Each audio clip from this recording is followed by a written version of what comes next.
নমস্কার বন্ধুরা, সবরই রকমারিতে আপনাদের সবাইকে স্বাগত। ইলিশ মাছের অনেক রকম রেসিপি তো আপনারা বানিয়ে খেয়েছেন। আজকে আমি আপনাদের জন্য নিয়ে এসেছি সর্ষে দিয়ে ইলিশ ভাপা রেসিপি। এটি গরম ভাতের সাথে দুর্দান্ত লাগে খেতে। আমার মতো করে একবার অন্তত আপনারা বানিয়ে দেখুন, আশা করি নিরাশ হবেন না। তো চলুন বন্ধুরা, রেসিপিটি বানানোর পদ্ধতিটি শুরু করা যাক। আজকের রেসিপিটা বানানোর জন্য আমি এখানে 4 পিস ইলিশ মাছ নিয়েছি, ভালো করে ধুয়ে রেখেছি। এবার এই ইলিশের মধ্যে আমি দিয়ে দিচ্ছি সামান্য নুন আর দিয়ে দিচ্ছি সামান্য হলুদ। নুন আর হলুদ দিয়ে ভালোভাবে মাছগুলোর মধ্যে মাখিয়ে নেব প্রথমে। তারপর আমি এটাকে কিছুক্ষণের জন্য রেখে দেব। আমি এটাকে 15 মিনিটের জন্য রাখবো। আপনারা আপনাদের টাইম মতো রাখতে পারেন, আধ ঘন্টাও রাখতে পারেন, 10 মিনিটও রাখতে পারেন। তো মাছগুলোকে আমি ম্যারিনেট করতে দিলাম। ততক্ষণ আমি এদিকে একটা মশলা বানিয়ে নিই। একটা মিক্সি জারের মধ্যে 2 চামচ কালো সর্ষে, 1 চামচ সাদা সর্ষে নিয়েছি। দিয়ে দিলাম সামান্য নুন। নুন দিয়ে পেস্ট করলে সর্ষেটা কিন্তু তেতো হওয়ার সম্ভাবনা কম থাকে। প্রথমে আমি গুঁড়িয়ে নিয়েছিলাম সর্ষেটাকে, তারপর সামান্য জল দিয়ে দিলাম। এর মধ্যে আমি অ্যাড করব একটা কাঁচা লঙ্কা আর 2 চামচ টক দই। আপনারা যেরকম ঝাল খেতে পছন্দ করেন সেরকমই লঙ্কা ব্যবহার করবেন বা ঝাল ব্যবহার করবেন।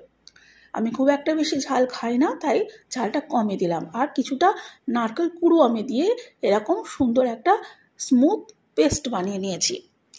এই পেস্টটাকে আমি টিফিন কৌটোর মধ্যে দিয়ে দিলাম। তবে পেস্টটা খুব একটা পাতলা করবেন না, তাহলে জল জল থেকে যাবে, ভাপিয়ে নিলে ভালো হবে না। একটু ঘন আকারে চেষ্টা করবেন। এবার মিক্সচারটার মধ্যে আমি হলুদ গুঁড়ো আর সামান্য নুন দিয়ে নিলাম, আর দিয়ে দিলাম কিছুটা সর্ষের তেল। আগেই আমি সর্ষে গুঁড়োর মধ্যে নুন দিয়ে গুঁড়িয়ে নিয়েছিলাম, তাই খুব একটা বেশি আমি নুন আর দিলাম না। এবার একে একে মাছের টুকরোগুলো এই সর্ষের পেস্টটার মধ্যে দিয়ে দেব। আর মাছের দুপিটেই খুব ভালো করে মশলাটাকে মাখিয়ে নিতে হবে।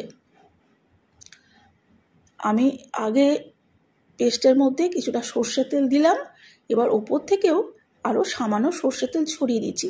যেহেতু এটা কাঁচা মাছ ভেজে রান্না করছি না, সেহেতু সর্ষের তেলের ফ্লেভারটা এর মধ্যে খুব সুন্দর আসবে যদি সর্ষের তেলটা ব্যবহার করা হয়।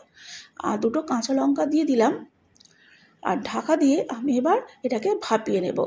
এর জন্য গ্যাসের মধ্যে কড়াই বসিয়ে দিয়ে দিলাম বেশ খানিকটা জল। এর মধ্যে একটা স্ট্যান্ড বসিয়ে দিলাম।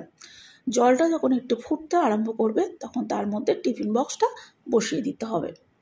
প্রথমে টিফিন বক্সে এক দিকটা মাছে ভাপানো হয়ে গেলে নামিয়ে নিয়েছিলাম আমি। এটাকে একটু ঠান্ডা করে ঢাকা খুলে আমি আপনাদের দেখিয়ে দিচ্ছি। এবার হালকা হাতে আস্তে আস্তে করে মাছগুলোকে উল্টিয়ে দিতে হবে। প্রত্যেকটা মাছ এভাবে চামচের সাহায্যে উল্টিয়ে দেবেন। দেখবেন যাতে ভেঙে না যায়, আর মাছগুলো খুবই সফট অবস্থায় আছে, যেহেতু এগুলো ভাজা মাছ নয়, কাঁচা মাছ, তাই খুব সাবধানে উল্টে দিতে হবে। আমি সমস্ত মাছগুলোই বা মাছের টুকরোগুলো এইভাবে চামচের সাহায্যে উল্টিয়ে দিলাম। যে পিঠটা আমার ভাপানো হয়ে গেছিলো সেই পিঠটা উপরে রাখবো, আর কাঁচা দিকটা উল্টিয়ে টিফিন বক্সের দিকে রাখবো। এবার কড়াইয়ের জলটা শুকিয়ে গেছিলো, আমি আরেকটু কড়াই জল দিয়ে টিফিন বক্সটা বসিয়ে আরও মিনিট 15 ভাপিয়ে নেব।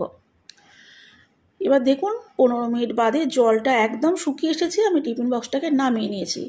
আমার পুরো আজকের রেসিপিটা একেবারে কমপ্লিট। ঠান্ডা হয়ে গেলে আমি টিফিন বক্স খুলে আপনাদের দেখিয়ে দিচ্ছি। দেখুন কত সুন্দর, এত ইজি ওয়েতে আপনারা এই রেসিপিটা বানিয়ে নিতে পারলেন। আশা করি রেসিপিটা আপনাদের ভালো লেগেছে। যদি ভালো লেগে থাকে তাহলে বরাবরের মতো লাইক ও কমেন্ট করে আমার পাশে থাকবেন, সাথে থাকবেন। আর নতুন বন্ধুদের কাছে অনুরোধ রইল, আমার রেসিপিটি ভালো লাগলে আবার আমার ভিডিওগুলো ভালো লাগলে আমার চ্যানেলটিকে সাবস্ক্রাইব করে দেবেন। তো বন্ধুরা, আজ এই পর্যন্তই। আবার দেখা হবে নতুন ভিডিওতে নতুন রেসিপি নিয়ে। ততক্ষণ আপনারা ভালো থাকুন, সুস্থ থাকুন। আজকে এই পর্যন্তই। আজকের মতো বাই বাই।